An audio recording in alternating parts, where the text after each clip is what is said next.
Et si je te disais que réaliser tes rêves ne te demande pas de changer qui tu es, de te forcer à faire des choses que tu n'aimes pas faire, ni même de cacher ce que tu considères être des défauts chez toi. Bienvenue dans un nouvel épisode de Retour à soi. Dans cet épisode, on va parler de vivre une vie alignée. Et par alignée, j'entends une vie qui nous remplit, une vie qui se sent épanouie, une vie qui nous donne de l'énergie, qui nous permet de réaliser nos rêves, et qui est fidèle à notre potentiel et à notre manière de fonctionner. Si en ce moment tu te sens perdu, si tu as l'impression de stagner, si ton quotidien te pèse et qu'il ne colle pas avec la vie que tu aimerais vivre, cet épisode, il est pour toi. Dans le premier épisode, je te parlais du fait de cocher toutes les cases, de faire tout ce qui est correct d'un point de vue de la société, mais de quand même se sentir vide, incomplet, comme si ce qu'on avait atteint, c'était finalement pas suffisant. Parce qu'on a cette idée qu'il y a qu'une seule manière de réussir, qu'il faut changer notre personnalité, notre manière de fonctionner, et qu'on doit se comporter d'une certaine manière pour faire les choses justes et pour avoir du succès. Donc par exemple, on entend souvent que les personnes qui se lèvent tôt sont celles qui réussissent, que les siestes sont pour les flemmards, que les personnes qui se concentrent sur une carrière toute leur vie sont celles qui arrivent tout en haut, que faire une chose à la fois, c'est plus productif, ou que plus on fait, plus on a. C'est ce qu'on entend toujours, mais si tu as expérimenté ces choses, tu auras remarqué que c'est pas forcément ce qui se sent le mieux. Et quand tu essaies de suivre toutes ces règles et ça fonctionne pas pour toi, et même que ça empire ta vie et ton bien-être, tu as l'impression qu'il y a quelque chose qui joue pas avec toi. Que tu dois changer, que tu dois te forcer à faire des choses que t'aimes pas, ou même que tu dois être plus discipliné. Sauf que te forcer à faire quelque chose, aller à un rythme qui se sent pas correct pour toi, changer qui tu es, ou même mettre de côté les choses qui te font plaisir, c'est le meilleur moyen de tomber dans le burn-out, dans les troubles du comportement alimentaire ou dans des dépressions. Je t'ai parlé de mes troubles du comportement alimentaire dans le dernier épisode, qui sont littéralement venus parce que j'ai supprimé les aliments qui me faisaient plaisir de mon alimentation. Mais c'est aussi ce qui va se passer dans ta vie de tous les jours, dans tes relations et dans ta vie professionnelle. C'est ce qui m'est arrivé quand j'ai terminé mes études et que la case suivante à cocher était de trouver un job bien payé, un job stable dans le domaine que j'avais étudié. Et même si a priori c'était mon objectif et ce que je m'étais imaginé durant mes 8 ans d'études supérieures, arrivé le moment de recevoir mon dernier diplôme, ce même objectif, il se sentait plus correct en moi. Il m'attirait plus du tout et ça vibrait pas en moi. Je me suis littéralement demandé, c'est vraiment ça la vie? Et même si je me sentais complètement déconnectée du chemin que j'étais en train de suivre, c'était en quelque sorte le chemin logique, le chemin que tout le monde attendait que je suive. J'ai donc continué à suivre ce chemin et à essayer de trouver un job dans mon domaine de prédilection, même si mon corps et mon intuition avaient envie de partir de l'autre côté. Et l'univers a voulu que ma recherche d'emploi, elle soit compliquée. J'ai envoyé un tas de postulations et je recevais que des réponses négatives ou alors pas du tout de réponse. Ensuite est arrivée la pandémie et donc tous mes espoirs ils étaient morts parce que la majorité des entreprises cherchaient davantage à licencier qu'à recruter. Et comme beaucoup de monde, la pandémie a été un gros coup dur, d'autant plus avec toutes ces réponses négatives qui arrivaient dans ma boîte mail. Et cette situation, elle m'a amenée à remettre toute ma vie en question, à avoir une crise d'identité, à me demander qu'est-ce qui jouait pas avec moi et à finalement entrer dans une dépression.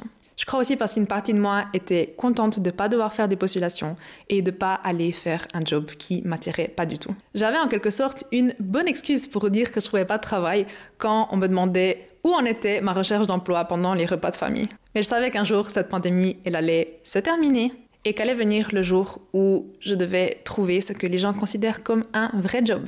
Et ça me faisait sentir énormément d'anxiété et de résistance. Et on a tendance à prendre ces ressentis comme quelque chose de négatif. Et d'une manière, ça l'est parce que c'est pas ce qui sent le mieux à l'intérieur. Mais quand quelque chose se sent de cette manière, c'est parce que quelque chose doit changer et parce que ça peut se transformer en une opportunité. Avoir ma santé mentale au plus bas m'a fait me poser les bonnes questions et m'a fait réaliser que j'étais pas en train de suivre un chemin qui était en cohésion avec mes rêves et avec mon potentiel. Et c'est là que je me suis rappelé que j'avais un rêve en moi d'être indépendante. C'est là que je me suis rappelé que j'adore constamment apprendre sur différents thèmes, que j'adore le bien-être, le digital, le développement personnel. Et pour l'anecdote, j'ai toujours dit que je voulais être payée pour aller à l'école et pour apprendre de nouvelles choses parce que j'adore ça. Et c'est là en fait que je me suis réellement demandé ce à quoi je voulais que ma vie elle ressemble. Et ce que je voulais ne ressemblait pas au chemin traditionnel. Donc ça m'a pris énormément de temps et d'effort mental pour me convaincre qu'un autre chemin était possible, d'autant plus que les personnes autour de moi attendaient que je trouve un vrai job.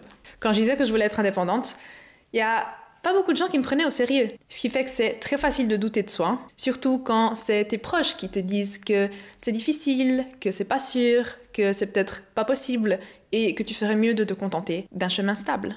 Et j'ai eu un très gros questionnement parce que ce que je voulais était loin de ce que tout le monde voulait pour moi et ce que tout le monde me disait qui était le mieux pour moi. Je comprenais pas que tout ce qui était validé, reconnu et applaudi, ça me satisfaisait pas, ça me donnait pas envie et même ça me repoussait. Mais une fois que j'ai commencé à croire que cette situation difficile, elle arrivait pour une raison et que c'était pour moi une opportunité de créer une vie que je voulais réellement vivre, j'arrivais plus à m'enlever cette idée de la tête, même si au fond je doutais énormément de moi. Et donc comme on était en pleine pandémie, j'ai décidé de prendre ce temps libre pour faire des formations en ligne et travailler sur mon développement personnel pour commencer à mettre les pieds dans l'entrepreneuriat. Donc j'ai fait des formations dans plein de domaines différents, c'était un gros kiff pour moi. Et une des formations m'a fait découvrir un outil qui a changé ma vie. Et cet outil, c'est le Human Design ou le design humain en français. Donc le Human Design, c'est un outil de connaissance de soi qui regroupe plusieurs pratiques et sciences. Donc par exemple l'astrologie, les chakras, mais aussi la physique quantique qui couvre tout ce qui touche aux atomes et aux neutrons. Donc ça prend en compte tes données de naissance, donc la date, l'heure et le lieu, pour décoder ton fonctionnement, tes dons ou la meilleure manière pour toi de prendre des décisions. C'est un peu comme avoir un mode d'emploi de toi-même directement délivré par l'univers. Et le Human Design, c'est pas juste un test de personnalité qui vient te dire que t'es, je sais pas, quelqu'un de bordélique ou non. C'est un moyen de comprendre qui tu étais avant que le monde te dise comment tu devrais être. Ça vient te dire que pour avoir du succès, pour avoir une vie épanouie et pour vivre une vie alignée, tu dois être davantage qui tu es et non pas changer pour entrer dans certaines cases et pour être validé par la société. Ça vient d'apprendre que tu dois écouter ton intuition et suivre là où ton énergie, ta facilité et ta joie t'emmènent. Donc on est très loin ici de ce qu'on nous apprend en étant petit, qu'il faut travailler dur, qu'il faut faire des choses qu'on n'aime pas, qu'il faut se comporter d'une certaine manière pour être accepté et qu'il faut suivre des chemins tout tracés qui sont sûrs et qui font du sens sur le papier. C'est pas là pour te dire ce que tu devrais faire, mais c'est pour t'aider à découvrir qui est-ce qu'il y a déjà au fond de toi. C'est là pour te faire augmenter le volume de cette petite voix, de ces idées, de ces rêves que tu as mis sur mute parce qu'ils sont pas raisonnables, sensés ou logiques. Donc c'est cette petite voix qui te dit que t'es pas faite pour travailler 8 heures par jour dans un domaine que t'aimes pas,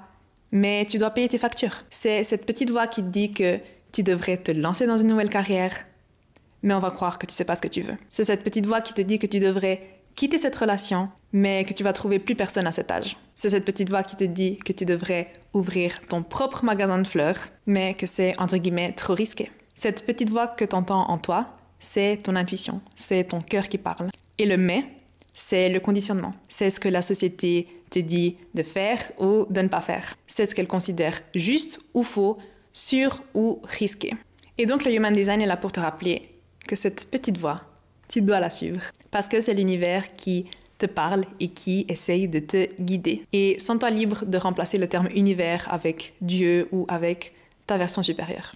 Et donc c'est depuis la découverte de cet outil que je me suis reconnectée à mon intuition. Et en appliquant ce que j'apprenais sur moi-même, parce que c'est littéralement ce que le Human Design te permet de faire, j'ai compris qu'on a toutes les réponses en nous. J'ai compris que la manière dont on se sent à l'intérieur est un indicateur très clair du chemin qu'on doit suivre ou alors abandonner sur le champ. Et le problème qu'on a, c'est qu'on persiste à chercher les réponses ailleurs, à reproduire ce qui se fait et à s'en vouloir quand ça fonctionne pas, parce que c'est ce qu'on nous a appris. Mais quand on y pense, on a tous une clé différente pour entrer chez nous. Alors pourquoi est-ce qu'on attend que la clé des autres ouvre notre propre porte? Essayer de reproduire ce qui fonctionne chez les autres, c'est comme prendre la clé de ton voisin et de la forcer dans ta serrure. Ça va être dur, il va y avoir de la résistance, ça va pas fonctionner. Et donc quand tu ressens de la résistance et de l'inconfort dans ta vie, c'est simplement le signe que tu n'utilises pas la bonne clé. Et peut-être que t'es pas devant la bonne porte non plus. Mais encore une fois, le monde nous apprend à faire des choses qu'on n'aime pas, d'une manière qui ne fonctionne pas pour nous. Donc on nous dit qu'il faut faire des bonnes notes à l'école pour avoir un avenir, même dans les branches qu'on n'aime pas et pour lesquelles on n'est pas doué. On nous apprend à nous habiller d'une certaine manière et à dire certaines choses pour paraître pro, pour pouvoir se faire engager et pour pouvoir payer nos factures, même si c'est pour un job qui nous intéresse pas plus que ça. Donc avec ça, c'est normal de penser qu'on doit constamment s'adapter, changer, se forcer pour plaire, pour réussir, pour être accepté. Et c'est normal de penser que notre vraie nature, elle n'est pas correcte, elle n'est pas adaptée et elle n'est pas suffisante. Et ce qui me plaît le plus de Human Design, c'est cette permission que ça te donne d'être comme tu es au plus profond de toi. C'est cette incitation à faire confiance à ton corps et à ce qui te transmet de l'énergie. Parce que la résistance ou le manque d'énergie que tu ressens au moment de faire quelque chose qui te prend pas, c'est pas là par hasard. Tu sais, quand tu as l'impression de faire tout ce qu'il faudrait faire, mais que même comme ça, t'es pas satisfaite, t'es pas heureuse, il y a genre rien qui vient en retour. Comme moi en fait, quand je devais me mettre à postuler pour des places qui éveillaient aucun intérêt en moi. Cette sensation, elle est pas là parce que tu mérites pas de réussir, parce que tu mérites pas de réaliser tes rêves ou parce que t'en demandes trop. Elle est là parce que t'agis probablement selon la société et en fonction de ce que les autres veulent pour toi. Alors je veux que tu te demandes, qu'est-ce que tu ferais s'il y avait plus personne autour de toi? Et s'il y avait pas de règles, comment tu le ferais? Je sais que tu sais.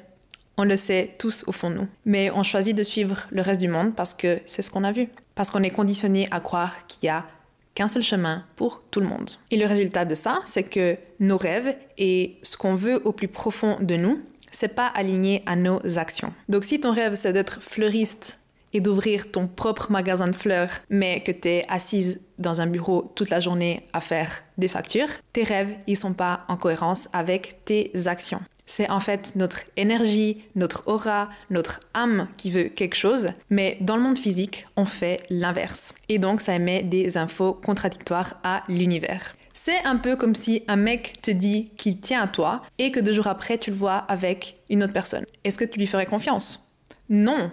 Du moins, j'espère pas. Alors pourquoi t'attends que l'univers t'envoie des opportunités alors que t'es pas fidèle à ce pourquoi t'es venu au monde? Selon le Human Design, c'est exactement pour ça que tu stagnes, que t'es pas heureuse ou que t'es pas satisfaite. Parce que les opportunités qui te font rêver, tu les co-crées avec l'univers quand tu suis ton intuition et quand tu te fais confiance. Et on a pris l'exemple de la résistance, mais l'inverse s'applique aussi. Donc quand tu fais quelque chose avec de la facilité, quand tu fais quelque chose qui te donne de l'énergie, qui te remplit, c'est pas un hasard non plus. C'est le signe que c'est exactement ce que tu dois suivre. Mais je sais bien, c'est difficile de croire que ça fonctionne comme ça, parce qu'on a été conditionné à croire qu'il faut travailler dur, qu'il faut faire des choses difficiles, qu'il faut faire des choses qu'on n'aime pas forcément pour avoir de la reconnaissance, pour avoir du succès et pour qu'on nous applaudisse. Donc le Human Design vient nous apporter cette perspective que ce qui se sent pas correct pour toi et ce que tu dois forcer, c'est pas fait pour toi. Et qu'au contraire, ce que tu fais avec facilité, c'est un don que tu dois continuer à développer et que tu dois partager au monde. Et tu sauras que c'est correct et aligné quand ça vient naturellement à toi.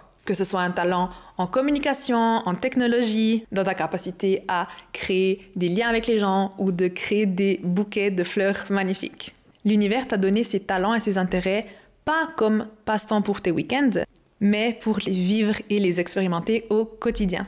Parce que derrière ce simple hobby, ce simple talent, ce simple intérêt, il y a quelque chose de grand qui t'attend. Quelque chose que tu dois découvrir, maîtriser et partager avec le monde. Et c'est derrière ces intérêts que se trouve la raison pour laquelle tu es ici. Et c'est pour ça que tu trouveras jamais quelqu'un qui a tous les mêmes intérêts que toi, qui a les mêmes qualités et qui est attiré par toutes les mêmes choses que toi. Chacun a été créé avec un pack d'intérêts et de dons différents pour qu'on puisse tous apprendre les uns des autres. Et donc la finalité dans tout ça, c'est que non seulement toi tu vives une vie épanouie, mais que les autres en profitent aussi. Et le monde va seulement bénéficier de toi, de ton énergie et de ta personnalité quand tu es aligné. Quand tu suis des chemins que tu penses devoir suivre juste parce que c'est ce que la société t'a mis en tête, tu brilles pas de la même manière. Tu profites pas de la magie que t'as en toi et les autres non plus. C'est là que le Human Design intervient pour te ramener sur le chemin qui a été créé pour toi. Et pour te faire comprendre que ta manière de fonctionner, tes intérêts,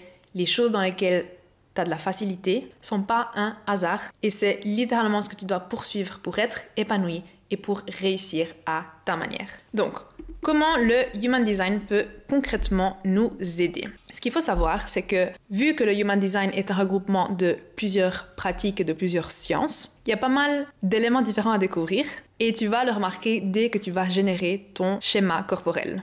Le schéma corporel, c'est ce qui va apparaître quand tu vas entrer tes données de naissance pour découvrir quel est ton design. Il y a plusieurs sites où tu peux le générer et je te mettrai un des liens dans la description pour que tu puisses aller le faire.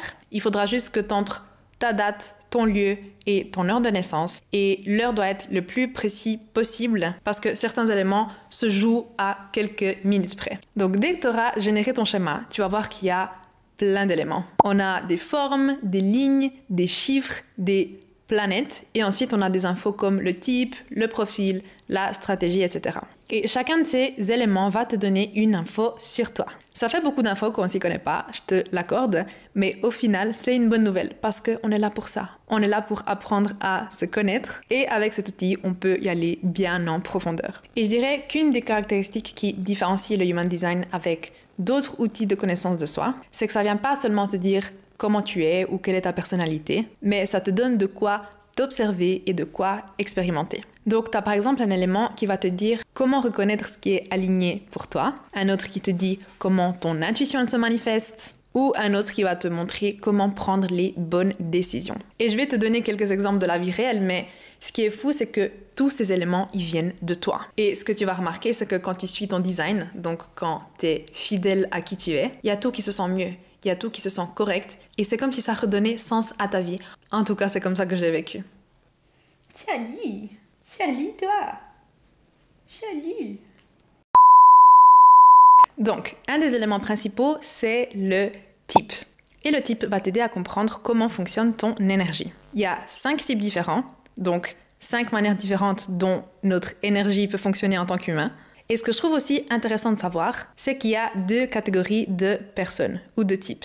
On a les personnes et les types énergétiques et on a les personnes et les types non énergétiques. Les personnes énergétiques, qui concernent donc 3 types, sont des personnes qui ont une énergie constante. C'est eux qui créent de l'énergie dans le monde et ils sont rechargés quand ils créent, quand ils suivent leurs idées et qu'ils suivent des choses par lesquelles ils sont passionnés. Les personnes non énergétiques, qui concernent donc 2 types, sont des personnes qui n'ont pas une énergie constante parce qu'ils sont là pour améliorer l'énergie qui est déjà présente dans le monde, donc qui a été créée par les autres types. Et comme leur énergie, elle n'est pas linéaire, ils vont avoir besoin de plus de repos ou plus de temps pour se retrouver avec eux-mêmes pour pouvoir fonctionner à leur plein potentiel. Donc on voit déjà que la manière dont fonctionne par exemple le monde du travail ou les attentes qu'on a en termes de productivité, d'effort et de constance, ils ne sont pas adaptés à une partie d'entre nous. Parce que la meilleure chose qu'une personne non énergétique peut faire, c'est pas de se pousser à bout, mais c'est de prioriser son repos, son bien-être, parce que c'est exactement ce qui va lui permettre d'être 10 fois plus efficace que les autres quand il a de l'énergie. Et donc le Human Design vient faire exactement ça, nous montrer où on a été conditionné, et donc où est-ce qu'on agit selon certaines règles externes plutôt que selon notre propre fonctionnement. Donc comme je l'ai dit pour les 2 types non énergétiques et pour le type projecteur en particulier, faire du repos sa priorité est ce qui va l'amener loin, alors qu'on entend toujours que les siestes c'est pour les flemmards ou qu'on dormira assez quand on sera mort. Pour le 2e type non énergétique qui est le réflecteur et qui est particulièrement sensible, ce sera de reconnaître que c'est justement sa sensibilité qui fait sa force, même si on nous dit souvent qu'il ne faut pas montrer ses émotions pour être pris au sérieux ou que les personnes sensibles sont des personnes vulnérables. Pour revenir au type énergétique, ils ont aussi des caractéristiques différentes entre eux. On a le manifesteur qui a une énergie assez imposante, une énergie de leader, mais c'est souvent les personnes qui vont se faire toutes petites, qui vont chercher l'approbation parce que c'est un peu ce qu'on nous apprend. C'est comporte-toi d'une telle manière ou ne dis pas ce que tu penses parce qu'il faut que tu sois accepté. On a ensuite le générateur qui a probablement l'énergie la plus constante, mais uniquement quand il fait des choses qui lui plaisent et qui lui apportent de la satisfaction. Encore une fois, la société, elle nous dit qu'il faut se forcer à faire des choses qu'on n'aime pas, que c'est comme ça qu'on réussit. Mais c'est pas du tout ce qui va fonctionner pour un type générateur. Et pour finir, on a le manifesteur générateur, qu'on appelle aussi MG ou Manigen, et qui est un sous-type du générateur. Il fonctionne de base de la même manière, mais avec quelques différences, notamment le fait que les MG, ils sont multipassionnés et ils aiment avoir plein de projets en cours à la fois. Là encore, c'est ce qu'on nous recommande jamais de faire. Les conseils qu'on nous donne, c'est de toujours faire une chose à la fois, de choisir un métier et de se spécialiser dans un domaine. Donc rien qu'avec ça, rien qu'avec ces petites définitions que je t'ai données, on voit qu'on a probablement suivi des conseils et des règles qui n'étaient pas adaptées à la manière dont fonctionne notre énergie. Et que c'est exactement pour ça qu'on stagne, qu'on ne se sent pas à notre place et qu'on se demande qu'est-ce qui ne joue pas avec nous. Parce que même en faisant ce que la société nous dit, on n'est pas épanoui ou on n'arrive pas à atteindre le succès. Chaque type a ensuite une stratégie, une signature et un non-soi. La stratégie, elle nous dit comment on attire des opportunités alignées. Et ce qu'on entend souvent, c'est que dès qu'on a une idée en tête, dès qu'on a un objectif, il faut foncer et il faut aller chercher ce qu'on veut. Mais il se trouve que cette mentalité, elle est seulement applicable pour un des types, c'est le manifesteur. Le manifesteur, c'est le seul à avoir des opportunités et les idées qui naissent en lui. Donc tout ce qu'il doit faire quand il a une idée ou qu'il voit une opportunité, c'est d'y aller. Donc passer à l'action, prendre contact avec une personne, etc.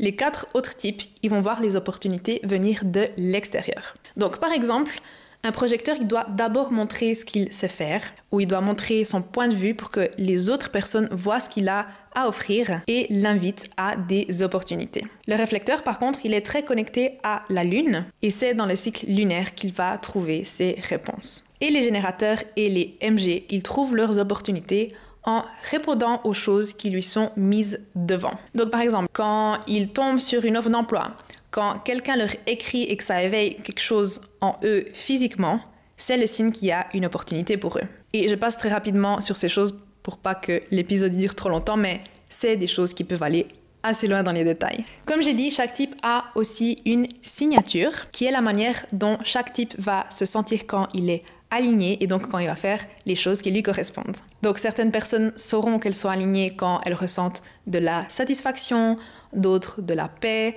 d'autres le succès ou d'autres la surprise. Et le manque d'alignement, il se ressent aussi différemment selon les types. Et là, on parle du non-soi. Donc certaines personnes vont se sentir frustrées, d'autres vont ressentir de l'amertume, de la déception et d'autres vont monter en colère. Et je trouve juste que ces éléments, ils sont incroyables parce que c'est littéralement l'univers qui te dit non, pas par là ou oui, suis ce chemin. C'est en fait un guide vers le succès et l'épanouissement. On a ensuite un autre élément qui est pas mal important, mais qui n'est pas forcément lié au type, c'est l'autorité. Et l'autorité nous guide vers les bonnes décisions et c'est un peu ce qu'on peut considérer comme l'intuition. Et il se trouve que chacun va voir son intuition se manifester différemment. Donc certaines personnes vont sentir quelque chose dans les tripes, certaines personnes vont devoir prendre leurs décisions selon leurs émotions, selon comment ils se sentent à l'intérieur. Il y a certaines personnes qui vont avoir les réponses tout de suite, donc ils ont une intuition très instinctive. Certaines personnes vont plutôt trouver les réponses avec le temps et en lien avec le cycle lunaire. Et certaines personnes vont devoir se tourner vers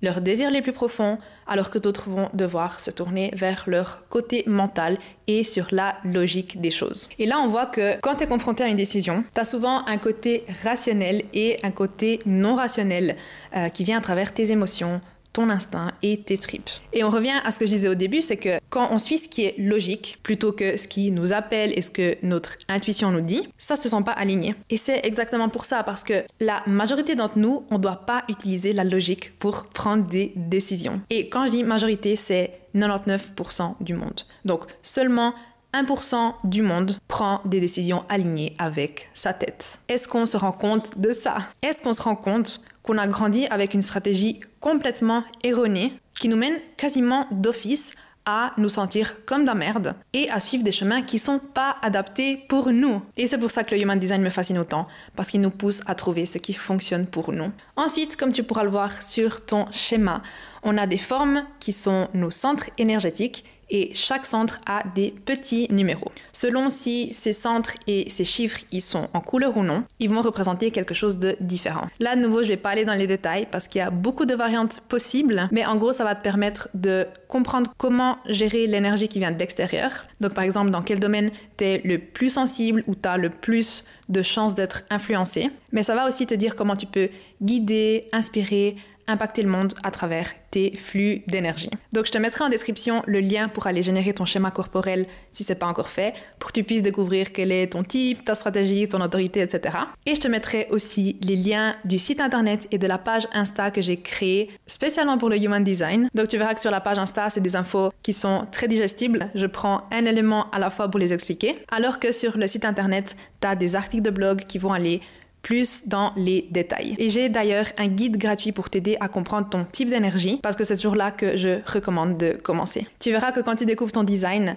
tu vas remettre en question beaucoup de choses que t'as cru jusqu'à maintenant. Des fois, tu vas te demander si c'est réellement vrai, si c'est vraiment possible, parce qu'on a tous appris les mêmes règles et on a tous appris à fonctionner de la même manière. Alors, si quelque chose ne se sent pas bien dans ta vie en ce moment, si tu ressens de la résistance, si tu te sens perdu, il y a de grandes chances pour que tu commences à trouver tes réponses à travers le Human Design. Tu es suffisante, tu es capable et tu peux faire tout ce que tu veux dans ce monde.